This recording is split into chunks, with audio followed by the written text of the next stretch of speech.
I guess it's true what they say. You either die the hero, or you live long enough to see yourself become the villain.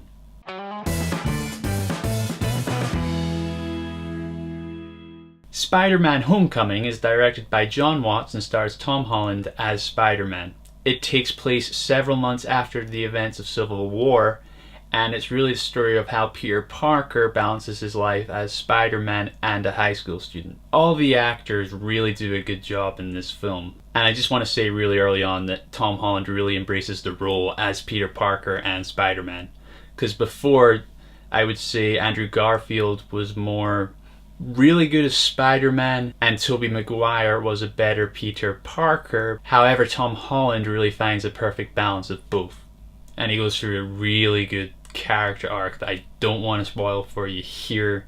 I may do a spoiler review. If I do, I'll go into loads of detail there about it. And then you have Michael Keaton as the Vulture. Whilst I'd say there wasn't really anything major or new done in terms of the villain here, it's definitely one of the stronger ones in the MCU. Tonally, this film did a really good job of balancing the comedy and the drama and the action. I remember hearing very early in production they were trying to get this whole Breakfast Club kind of feel tone to it, and they really do that really well in all the high school scenes, all the scenes with Peter and his friends. They have that dynamic and the comedy really shines through.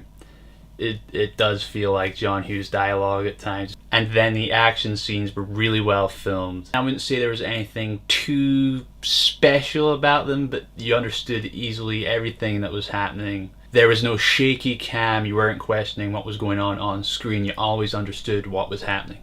And then there's quite a few nice callbacks to either old Spider-Man films or old Spider-Man games I found. Like there's that boat scene you see in the trailer where Spider-Man's trying to stop the boat from falling apart, and he's like webbed on that side, and pulling together to stop them from sinking. I felt like that was kind of a callback to the sequence in Sam Raimi's Spider-Man 2 where he's trying to stop the train from falling off the tracks. I really enjoyed this movie. I mean, it's quite obvious I'm a Spider-Man fan. Not biased, by the way. But that doesn't mean it was a perfect movie. There's a massive complaint going around in the online community, and I have to agree with it.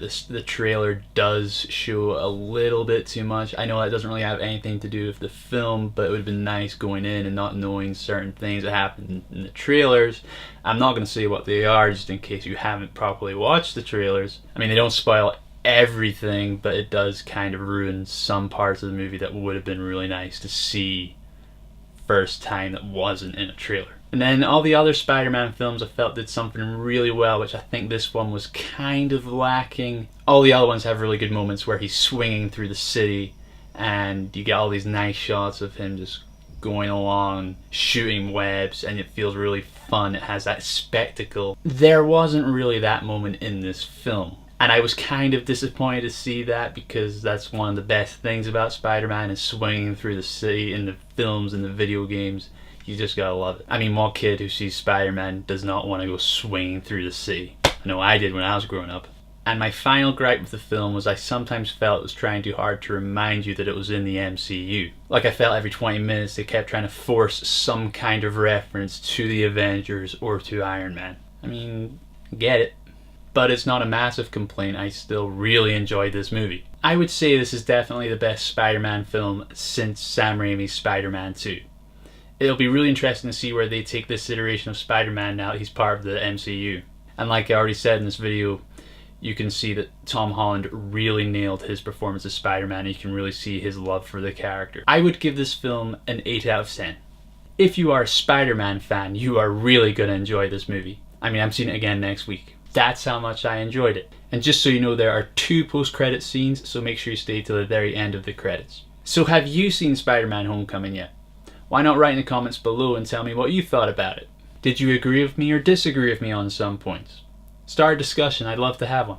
And while you're here, why not like this video and subscribe to my channel? I'm planning to do many other reviews and try out some other new things on this channel, as well as continue to make short films and release them here. Until next time, see ya.